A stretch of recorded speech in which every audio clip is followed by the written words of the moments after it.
Hi everybody, it's Jamie from Studio Eats. So happy Valentine's Day. It's actually the day after Valentine's Day and I just discovered this heart sweater in my closet that I completely forgot about and I totally should have worn it yesterday, but making up for it today. So I wanted to check in with you guys about the intuitive eating challenge that you've probably seen me talk a lot about. You've probably seen it up on my blog, in different people's blog posts. I've done a couple of guest posts. And so I wanted to just kind of check in with you guys and explain it a little bit more. The March challenge still has some spots open, but it is filling up pretty quickly. So if you're on the fence, maybe hearing this video will sort of help clarify some things for you. So really quick, I know that I can get really long-winded and this video could be really long. I'm going to keep it short. The February challenge, we had 45 people. We're going through it right now. There's about a week left. And basically what happens is every single morning at 6 a.m. they get an email in their inbox, and it's a pretty long written thing from me, which is anything pertaining to intuitive eating. There's all these different steps to it. I kind of guide them through. The first week is more about like learning to listen to what you're actually craving. So many people who come to me and work with me and who are interested in this challenge are people who have been dieting forever. They're on this constant kind of like deprivation and then binge cycle, have no idea what their bodies even want anymore. They have a list of good foods and bad foods, and they're always trying to control everything and feeling like a failure if they can't. So the first week is really breaking a lot of that and just giving people kind of permission to really eat what they want and getting in tune with their body. And every day is like some other way to sort of really hone in on your actual cravings and what your body really needs and what it's trying to say to you. And then the second week is more about, okay, well, now that you're eating what you want, let's really try to pay attention to eating when you're hungry. And this is where emotional eating comes in. A lot of people, almost every single one of us, eats for emotional reasons at some point or another. And this is really trying to figure out, like, why are you doing that? I give a lot of different tools to overcoming emotional eating. And then the third week is they're kind of getting into that right now. And there's just more tools for sort of really figuring out, like, how to make their body feel really good.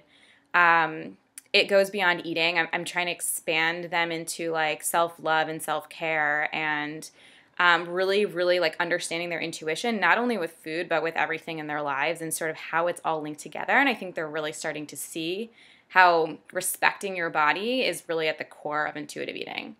And I'm also going to be introducing, spoiler alert, really stopping when you're full and what that feels like and how to be satisfied with your meals. So really the goal is to listen to your body, but also,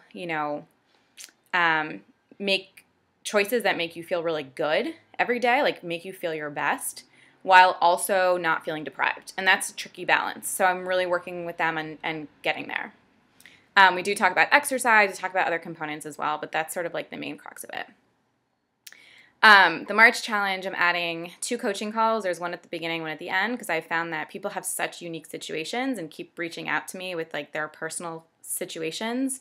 And I want the chance to connect with people on that and hear like, what's going on for you? What should you be kind of focusing on during the challenge? Because there's a lot of information that's going to come at you and sort of like, well, where do you focus and how are you going to get the most out of it? And then I'm going to give out another call at the end to everybody so that you can kind of debrief with me about like what you got out of it.